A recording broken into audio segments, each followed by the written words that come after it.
And go. Oh, sweet, wonderful. Man, I'm a little superstitious this morning. I spilled the communion juice on myself. The blood of Jesus was on my hands, and now I'm wondering if I did something wrong. But it's great to be with you all this morning. Last week, we spoke about, broadly speaking, the topic of prayer, but kind of also the tougher issue of unanswered prayer. And when Dan and I were talking about the class and how it went, he shared with me a study he read about why a lot of people leave the church. And it's because tough questions don't always get addressed. People come to a pastor, come to church people and say, how do you deal with this? Or what does this mean? And often they don't get a full answer, and they feel like, well, they're not taking this seriously. They don't take my concerns seriously. So I kind of was thinking, what's a tough question to go with? We've spoken about it before. Some people have asked around it. How to understand creation. It's kind of the broader subject I'm hoping to look at today, especially with an eye to modern science, evolutionary theory, the age of the earth, things like that. We're probably not going to get through all of it, but I think it's a question that's on a lot of people's mind. And especially within evangelical Christianity, oftentimes how we treat Genesis ends up being taken as kind of a litmus test for faith. And so I think it's important to talk about, and we're leading a Sunday school, or not a Sunday school, Wednesday night, on Genesis. I got to present on Genesis 1, and there were quite a few questions that came up around things like, how does this make sense? How do we interpret that? What is the firmament? All these different kind of scenarios and different things that are within the Genesis narrative that we didn't have time in Wednesday night, but hopefully today we can kind of address some of those questions, and if there's still a lot to talk about, we've got a whole month and some change left of the class, so we can definitely continue it in the weeks to come. But broadly speaking, my goal is to kind of deal with the early chapters of Genesis 1 through 11. It's called the primeval history. It's basically creation to Abraham, because that's where a lot of these questions tend to arise. So we're going to do that, but real quick, Kathy asked me a question, and Miss Andrea also said don't start asking questions until she comes back. So Kathy asked just a quick question: what does righteousness mean? Oh, we are good? We'll ask it later then, Kathy, or we'll answer it later. But I want to kind of start this discussion of Genesis off with just a simple question. What are different views that you guys have heard for interpreting Genesis with regard to all these different kind of scientific questions? Age of the earth, evolution, so on and so forth. Doesn't have to be what you believe necessarily, but what are the different views you've kind of heard, just so I know where we're at? If not, I've got them written down, so we're good. Concepts? In reference to a day? Sure. So yes, what does a day mean? That's a concept within Genesis. How do we understand the creation in terms of the days? Gap theory, that's a good one. That's going to come up today. Anyone else?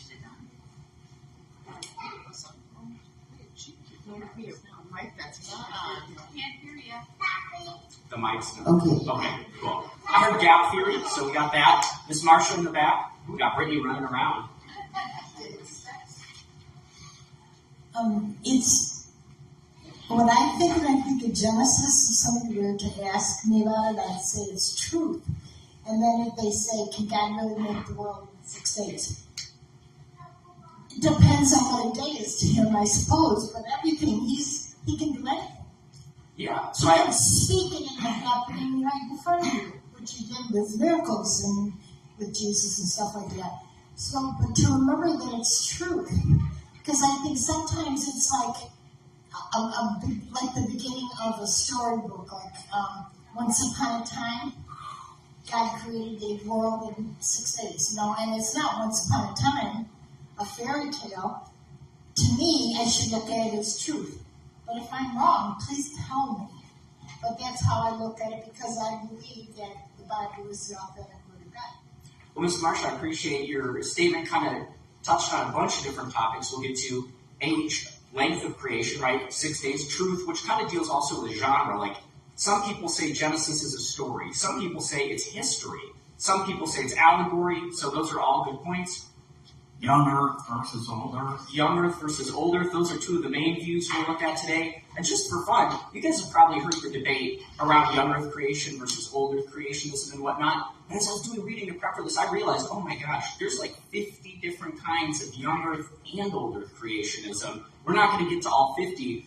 But it's crazy how much thought has been put into this. But I think it's good because it's important. It's the beginning of the Bible, and it kind of sets the stage for how we understand God's work in history. Okay, so we've heard... What is the definition in Genesis? Genesis, origin. Origin. The word Genesis is Greek for origin.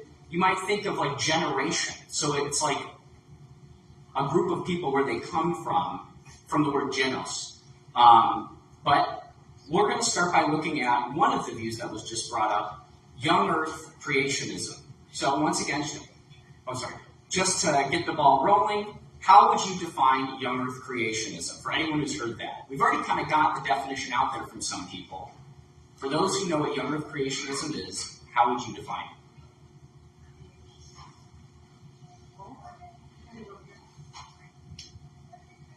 The earth is like just a couple thousand years old. It's supposed to be billions of years. Closer to it.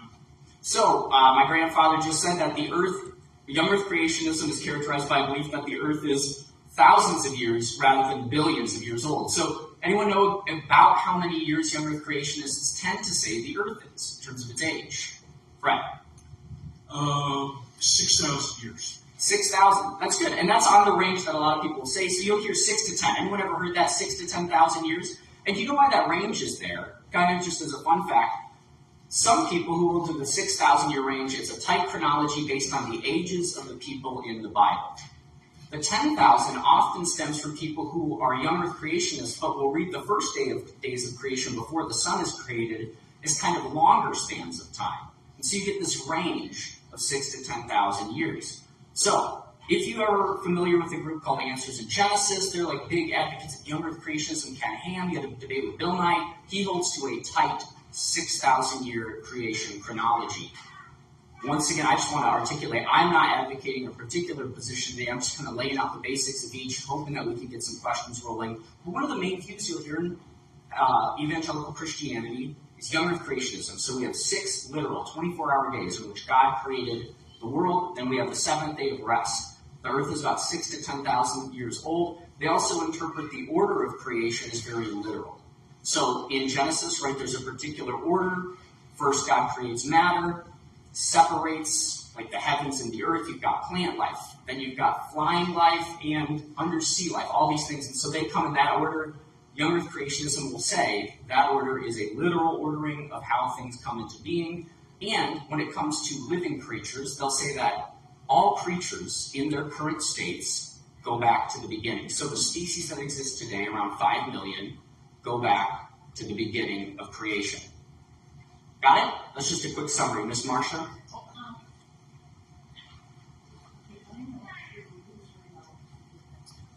When it says, now, maybe I hope I'm not quoting this wrong, but a day is like a 1,000 days or years or something like that. Is it years or days? A day of the Lord is like 1,000 years, I think. I have the verse, I can find it. Okay, because if he created the earth in 6 days, if they're his days, it could have taken much longer than 6 24-hour periods. Well, Mr. Marshall, I appreciate you bringing that up. So at 2 Peter 3:8, it says this, that with the Lord, 1 day is like 1,000 years, and 1,000 years like 1 day. You are speaking like an old earth creationist right there, which is not a bad thing necessarily. But all I want to point out, that is a very common way of reading this. And I actually think that's good to bring up now. It kind of demonstrates from the get-go the diversity of viewpoints and how we interpret Genesis. And while we're focused on young earth creationism, I think you could categorize this as probably the most literal view. Not in the sense that it's trying to think, everyone who has a view on creation within kind of Christian circles thinks that they're interpreting Genesis authentically.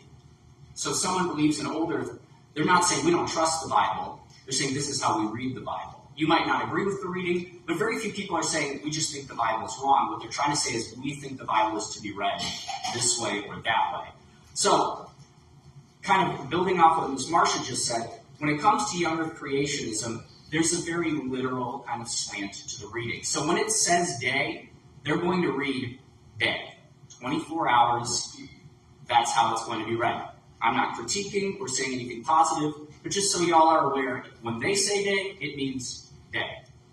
Now, So the word in the Hebrew is Yom. Ever heard the phrase Yom Kippur? It means Day of Atonement. So it's the word day. In the Old Testament, and this will kind of get into different arguments for or against young earth creationism, the word Yom can be used very often for a literal day, but it also can be used for like the day of the Lord, which doesn't always mean one 24-hour period, but kind of the beginning of an age. And so there is debate within Christian circles, within academia, is the day here a literal day, or is it more of that kind of metaphorical day? The problem is the word Yom is used in both ways in the Bible. And so that just kind of demonstrates the complexity of dealing with Genesis, because the language itself has a wide range of semantic usages in the Bible. There's different ways the Bible uses the same words. But with young earth creationism, there's a very literal taking, day equals 24-hour day. Make sense? Now, the positives of this view, for those who advocate it, they'll say, well, it's a very straightforward reading of Genesis. You pick up Genesis, you read it, it says the Lord created in this day, this day, this day, this day, and then he's done. They'll say, well, that's what happened. It's straightforward, simple reading, literal reading of Genesis. So it doesn't take a lot of jumping through hoops to kind of make sense of at first glance. That's what a lot of people who read it this way will claim. They'll also say, look at different passages in Scripture, like Exodus 20, verse 11. It says in this verse, for in 6 days the Lord made heaven and earth, the sea, and all that is in them, and rested on the seventh. Therefore the Lord blessed the Sabbath day and made it holy. So they'll read this chapter, this verse in Exodus, and say, well, it says he made it in 6 days and then made the Sabbath. Isn't that clear that it's a literal day? So that's one piece of scriptural evidence young earth creationists will use. And another is Mark 10:6. When Jesus is talking, it says, from the beginning of creation, God made man, male and female. And so they'll say the paradigm of humanity has to go back all the way to the beginning of creation. And therefore, you can't have this long evolutionary process, because humanity in that framework doesn't go back to the beginning. Now, of course, older creationists will read this differently. We'll say maybe from the beginning of mankind, they're male and female, but not from the beginning of creation. But those are just some Bible verses that people who are young earth creationists will use to kind of point to the veracity of their view outside of Genesis. Does that make sense? Okay. Now, the potential difficulties with young earth creationism, as I'm sure you're all aware, are it is not in line with a lot of contemporary secular science, right? How old is the Earth, according to most modern kind of physicists, cosmologists? Do you guys have any idea? Billions of years. I think it's like 14.1 billion years old, according to a lot of modern science. I'm not saying what I'm saying, but that's what is often out there.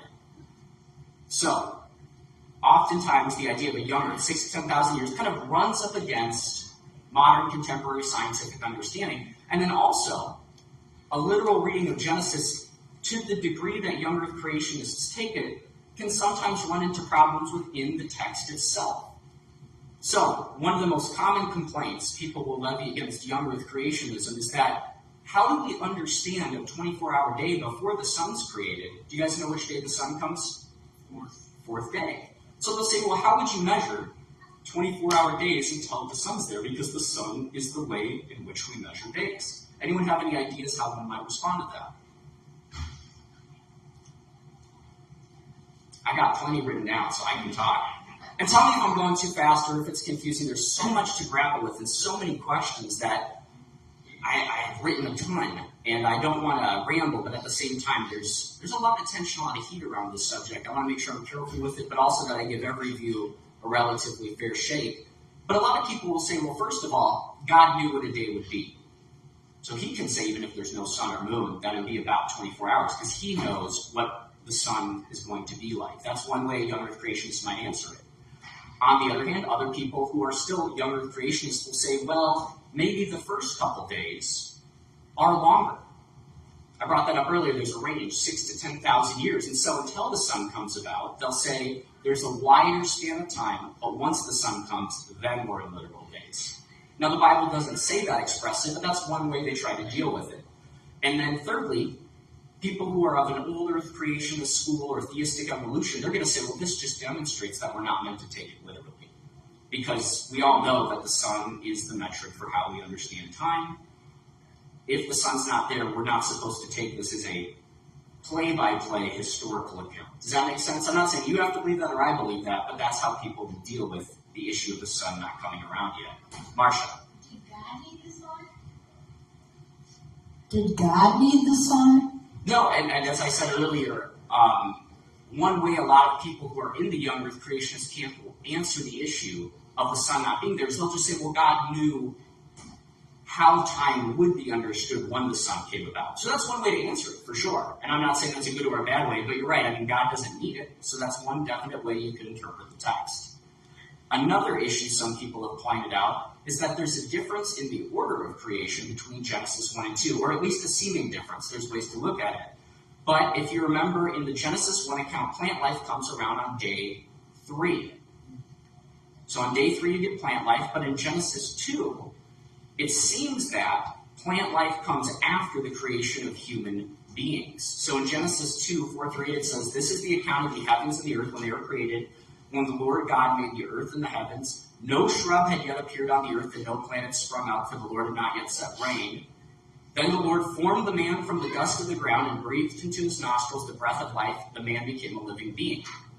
Now the Lord planted a garden in Eden, and there he put the man. The Lord made all kinds of trees grow there. The trees were pleasing the eye, so on and so forth." Some people read this text as saying humans precede plant life in Genesis 2, but not in Genesis 1. Fred. God may have put plant life on the planet earlier, but in 2, whereas the area of Eden was on day 6. That's a great answer. I was going to ask, how might you guys look at this? Some people who read this to square it, even in older creation camps, to make sense of the chronology, will say you could still have a broad creation of plant life in day 3, but then have God specially creating and setting aside Eden on day 6. So some people want to read it that way. If you're in the older camp or in a theistic evolution or a literary reading camp, they'll say, well, this is just another demonstration that what we're dealing with is not a play-by-play history. Once again, no one here has to confirm or deny that, but those are the two ways people tend to read it. Fred. God, another question in reference to day 6 in general. Okay, let's hear it. Because of animal life, Cut your mouth out and then man himself, and then later woman. Yes. As far as how much time-wise went between them, the 3 situations. Fred, I really appreciate you bringing that up because it was literally my next point. So the word is definitely moving. One of the things people will bring up, and you might have noticed this when we read Genesis 1, 2, if you're in the Bible study, or everybody's pretty familiar with early Genesis. That's one of the few sections of the Bible where I can be like, we remember that from Sunday school, I'm positive. So, in Genesis 1, you kind of had God created them, he created a male and female. Done. Genesis 2, you have a bit of a longer narrative. It unfolds. So we have God creates the animals and Adam. Adam needs a helper. The animals aren't suitable, so what does God do? Creates Eve. And a lot of people will say, well, if you look at the story, it seems to have duration to it, right? Adam names all the animals on the earth. I mean, there's 5 million species just right now, if we don't count things that have gone extinct. A lot of people read that and say, well, it could have been a miracle, but it would seem like for Adam, a human finite creature, to name 5 million different animals, it would take time. Right? And even if he did it 1 second, I mean, it'd be more than a day per animal. And so some people will say this is a way in which the chronology is not pointing us to literal days, but saying it's just a period of time that's kind of definite. While there's the time when Adam's created, it doesn't have to be a day, there's duration to it. And also, when Eve is made, Adam cries out like, finally. It says, now, this is bone of my bone and flesh of my flesh. There's this real sense in the Hebrew that he's excited, he's been waiting. There's no suitable helper. And if you think about it, people who take the less literal camp will say, if he was just created like 3 hours ago, he probably wouldn't be that overjoyed. Like it's not. It's like if I've gone 3 hours without seeing anyone. I mean, sometimes it's relaxing, but I'm actually pretty social. If I'm not around people constantly, like why am I here? But regardless, some people point out the fact that there seems to be a duration between Adam and Eve to make sense of Adam's emotional response points them to a less literal reading of day. Once again, y'all don't have to think that, but that's how some people argue. Does that make sense why, at least, they might think that? Okay, cool. Miss Marshall.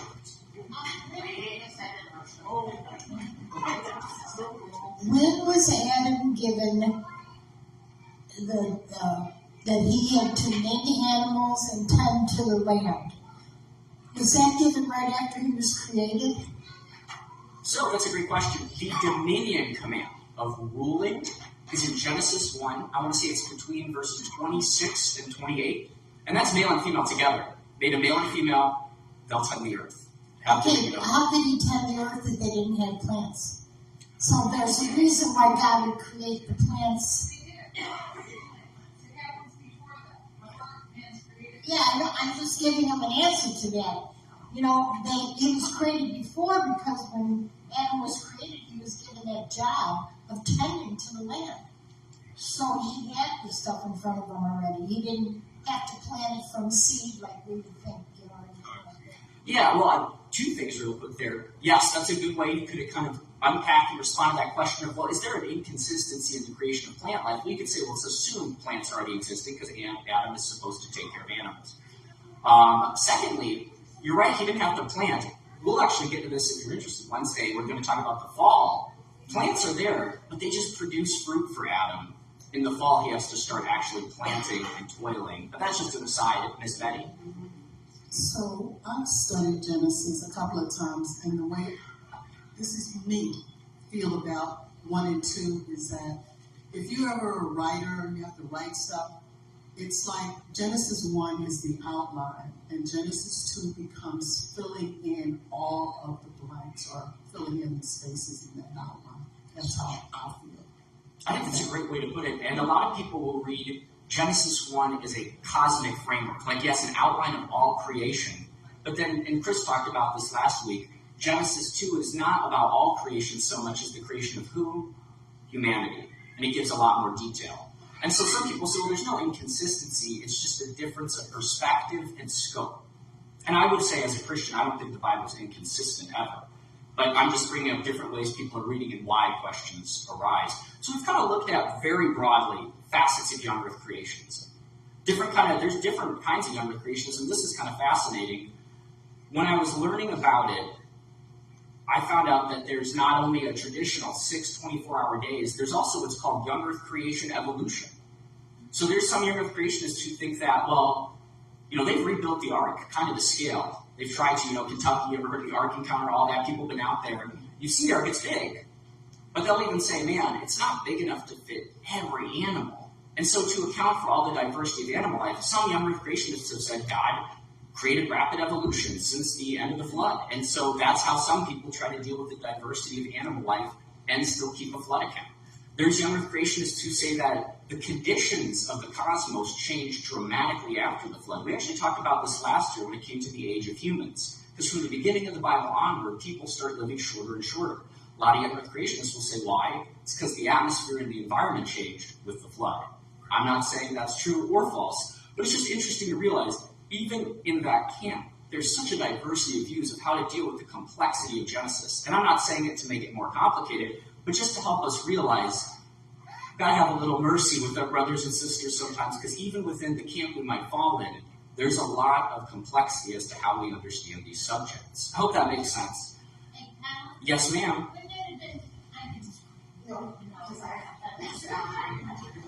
Okay. Wouldn't it have been nice if he had created man before the creation of the world and man got to watch it all? Then he could say, this is when God did this, and this is when God did that. But there is no witness to creation, right? There is one man who was there. Come on. His name was Jesus. In the beginning was the Word, and the Word was with God, and the Word was God. And then that's true. Okay. The Word became flesh. I'll give you that, but he wasn't man yet. He was yet. He pre-incarnate, right? You're right. Okay. But wouldn't it have been nice if he had some kind of witness to it? Because isn't a lot of this just plain speculation? Did Moses write Genesis? So this is very. So Moses was inspired then to write down Genesis, right? Okay.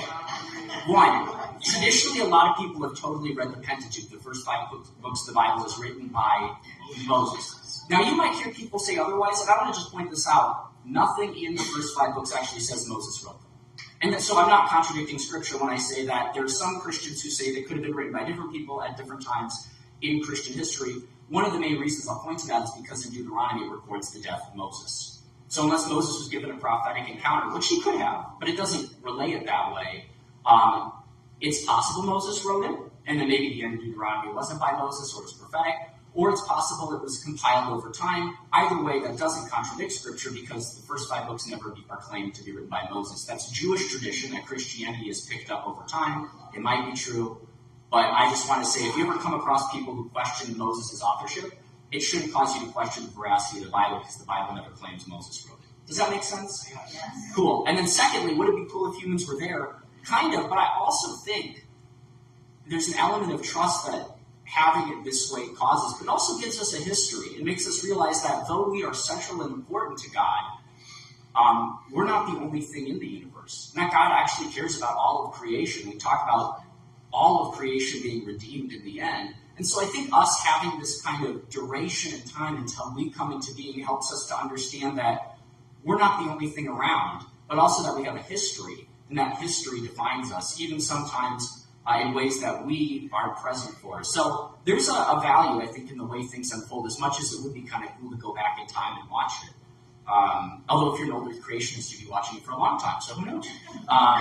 And that takes me to my next subject. Wow, Miss Marshall, that was amazing. Old Earth creationism. So we just went over young. You can imagine what... Young at heart Earth creationism. No, I'm just kidding. So old Earth, or long chronology, if you want, whatever, is the idea that the Earth is actually about as old as contemporary science says, 14.1 billion years. And it's the idea that the narrative of Genesis is compatible with the age of the Earth, but that you have to read it a certain way. And one of the ways, we've already kind of talked about it, a few of you brought it up, one of the ways we read an old Earth is by saying, what is a day? Right? Is a day in the sense a literal 24-hour day, or is it like Ms. Marsha brought up in 2 Peter 3:8?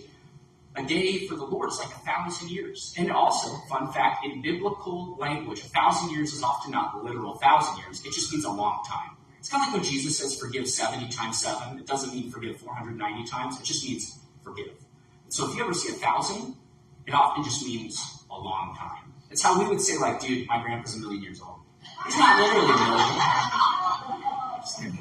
Close. He feels it sometimes. But I'm teasing older creationism, young at heart, whatever. But long story short, one of the main ways they'll read an old chronology is by saying, look, we weren't meant to take the day literally. Or you'll have gap theory. I think I just heard gap theory. There's 2 or 3 different ways to read gap theory. There's a young Earth gap theory, an old Earth gap theory, and then like what's called intermittent day gap theory. So gap theory is the idea that there are literal days of creation, it's 24 hours, days, but the young Earth gap theory is just that, like I said earlier, there's gaps between the first days. Those aren't literal, that's how you get to 10,000 years. There's another form of gap theory that says between Genesis 1:1 and 1:2, you have God created the earth, and the earth was formless and void. And they'll say God created the earth perfect, but then the fall of the devil happened. Maybe that's the whole timeline of 14 billion years, and God has to then build back up. And that's what we get in the rest of Genesis 1. That's called gap theory. And then there's old Earth gap theory, which is that we have this ancient world, ancient Earth, but then it's punctuated by 6 literal 24-hour days. So between the first day and the second day, there could be 50,000 years. But in those 24-hour days, God is actively moving. Now, I'll point it out here, both young Earth and old Earth creationists tend not to like gap theory. So if you go to Answers in Genesis, who are like the main young Earth creationist people that some of you are probably familiar with, they actually just like gap theory. And if you go to old Earth creationists, they'll say, this isn't really what we mean by old Earth creationism.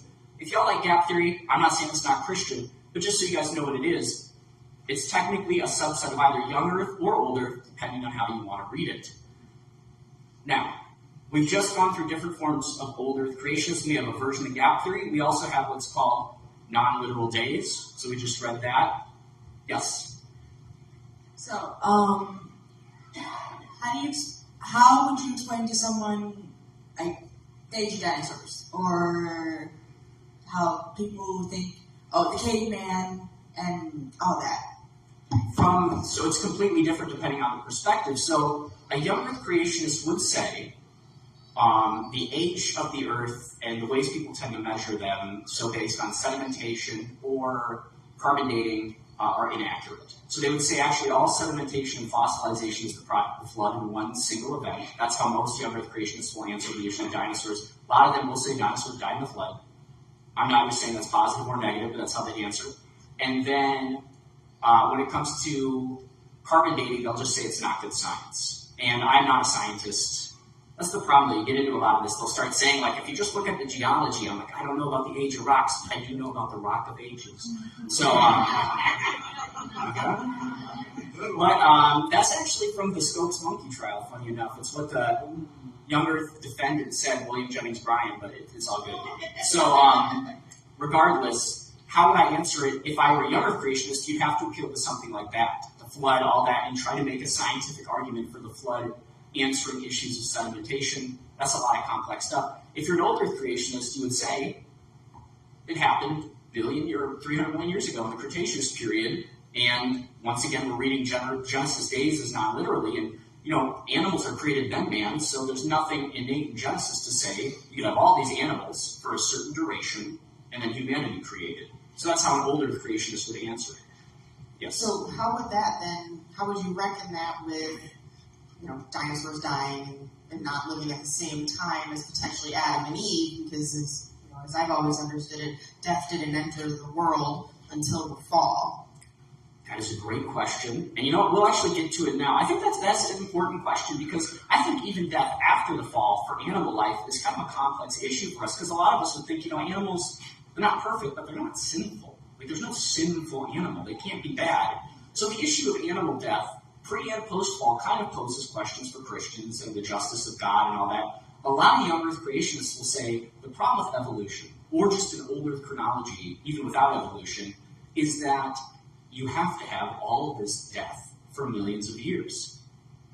Well, I could argue, and I'm not saying you have to believe this, but there's a lot of people who read Genesis as not actually saying death is solely a product of the fall. Human death is a product of the fall. And there's two reasons they'll argue this. One, in the garden, when God says, if you eat of the tree, you'll surely die, it's assumed that Adam and Eve know what that means. How would they know what it means to die if they haven't seen any death? And then two, what causes them to die? After their sin, they're kicked out of the garden, and they can't take what? The fruit of the tree of life. And so there seems to be this sense in which, even in the garden, what keeps humanity alive is this nearness to whatever the tree of life is. Some people think that's literally Jesus. Some people will read it that way. It's some kind of relationship to God. Maybe it's a literal tree, but the idea is humans have access to this tree, but we never get the sense that animals do. And there's a lot of people who think the nature of finite beings, in and of themselves, is decay. Right? They have a beginning and they have an end. What's unique about humanity is because of their relationship to God, they don't have an end. So there's a lot of people who think even without the fall, animals wouldn't live forever. And so the idea of death entering before the fall doesn't contradict Genesis, at least in that reading, according to some people. And then you have other verses, like in Job. I have it somewhere, but this outline's super long. God says, I provide the lion his prey. And so they'll point to verses where it seems like God himself actually is the one who allows, ordains, and provides animal meat for other animals. And they say that's creational language, because God is talking about how he built and set up the cosmos. And so the idea of animal death being the product of sin is not something that's actually taken for granted in studies of Genesis. You might not agree, but it's interesting to know that that's actually how a lot of people have read Genesis throughout time. Does that make sense? So what would happen at the fall is not that death enters fully, but death enters into humanity. And even in Romans 5, when it says sin and death entered in through Adam, it's into humanity. Because Adam is a representative of all mankind, and then Christ is the one who redeems man. Yes, Brittany. But we have also have all of creation groans. So in the New Testament, it speaks to that. So how is the rest of creation? I mean, not to be like full of ourselves as humans, like, oh, the animals are groaning because on our behalf. Like, how do you then handle something like that? Or all of creation is groaning for, the reunification and salvation through Jesus. Well, there's two ways people answer that. One is to say that death for animals is innate to creational nature, but it's not something that will persist in the new creation. And so the way things originally are is that things would die, but then when everything is set right, or when everything comes to completion, because some people think even without the fall, there was still kind of a growth process, if that makes sense, but they think at the end, even some things that were innate in creation will come to an end and be made new. And so some will read and say, even though there was death initially, there is no death in the end. So that's one way to read it and say that animals are waiting for that day. Or not animals, but all of creation. Or other people will say, when all creation is groaning, it's for order. It's not for the end of certain things. And if you think that animals are created innately to die, then the order that is right is that they would still die. It's just that they die in a correct way. That they die without unnecessary violence or something like that. So you have to already accept that death is acceptable for animals, but it's the way they die, if that makes sense. So that's how people might read it. You don't have to agree. But those are ways people look at it. Now, any questions so far? We're actually only about a third of the way through my outline. So real quick, show of hands, would there be any interest in continuing talks about creation stuff in 2 weeks, or would you rather go to a different topic? We've still got a few minutes. Continue at all?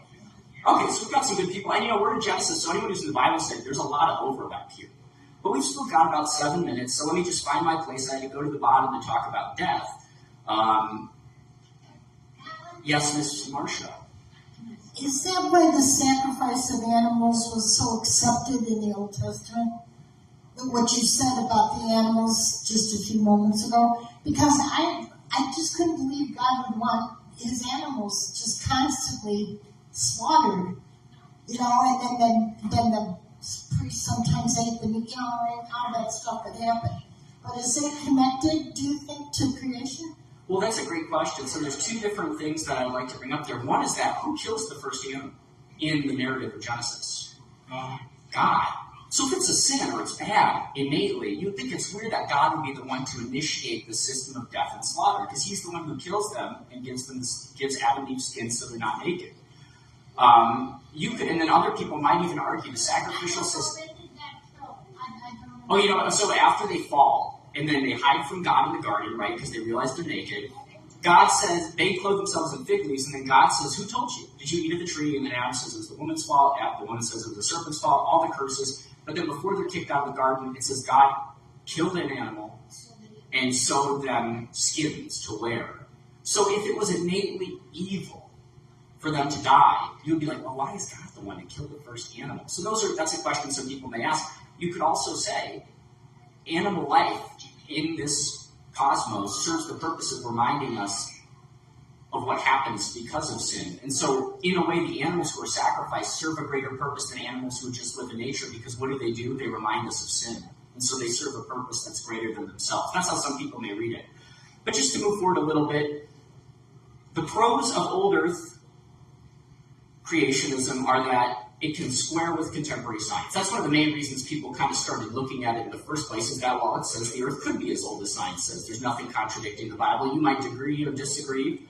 It also allows for increased flexibility with temporal language. So earlier, like we said, some of the difficulties people will have with young earth creationism is just, even in the text itself, there appears to be duration, like between the creation of Adam and Eve. Well, if you don't have a literal reading of day, you can just say, well, that's fine, because we weren't meant to take day literally. And then finally, if the universe is really that old, they're not as impacted by the issue of the sun and the moon being created on day 4, because they could just say, well, the universe is really old, and we're not taking days literally, so when the sun and moon came into being itself is not as relevant, because we're not taking this as literally. But there are some issues with younger or some older creation. Some of you guys probably have heard different complaints. One of them, I think, is just that it's a less straightforward reading. You do have to think about it and start redefining terms, and maybe it's a good redefinition, but you have to say, well, day's not day here.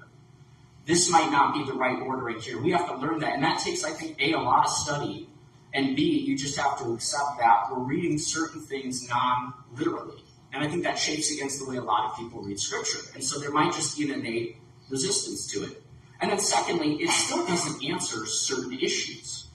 Brittany just brought up, it creates the issue of animal death for some people, but it also doesn't deal with the order of creation, because even if they accept that the earth is old, a lot of contemporary scientists will say you still have to have the sun predate any life, because sun and moon are the fourth day, but plants come about on the third day. Well, plants need chlorophyll, and they need the sunlight to photosynthesize it. So they still say there's issues with the ordering of creation, and old earth chronologies don't solve that. So there's some positives, some negatives. And then if you go really deep into it, there's very complicated scientific arguments people will make. Like I said, around sediment, around carbon dating. The issue for me with those arguments is I could never prove or disprove them for or against. I don't know if any of this is true, and I just have to take scientists on either side of the table's word for it, because they'll say, oh, there's a flash of light in the Earth's crust that demonstrates an instant creation. And when I hear that, I think, I don't know what that means. I don't know much about light. I don't know how light deals with rocks. Once again, not a geologist. And so when you get really into the science of it, I often find for myself, they don't act as convincing proofs because I just don't know if it's true or not. And then two different scientists will just start disagreeing. And so, just so you know, the science is out there, people debate it. For me, it's very hard to use that as definitive evidence because I just don't have the requisite education, and I'm sure most of us don't either. So, we've dealt with what's called young earth creationism, and then old earth creationism. There's a subset called theistic evolution. Now, we're running out of time, and if you're interested, what we'll deal with in 2 weeks, because I'll be gone next week, Brittany is doing her class. In 2 weeks, what we'll deal with is issues surrounding evolution. Whether or not that's at all squareable with the Christian faith, if it is, how, if it's not, why not, where we should be skeptical, where we shouldn't. But today I'm grateful for all the feedback and talking, but we got through young earth and old earth, some biblical reasons for and against each, why people think them, and the problems they both create. Does that make sense? Awesome. I appreciate you guys' time. Thank you so much for listening, and look forward to talking to you in a couple weeks.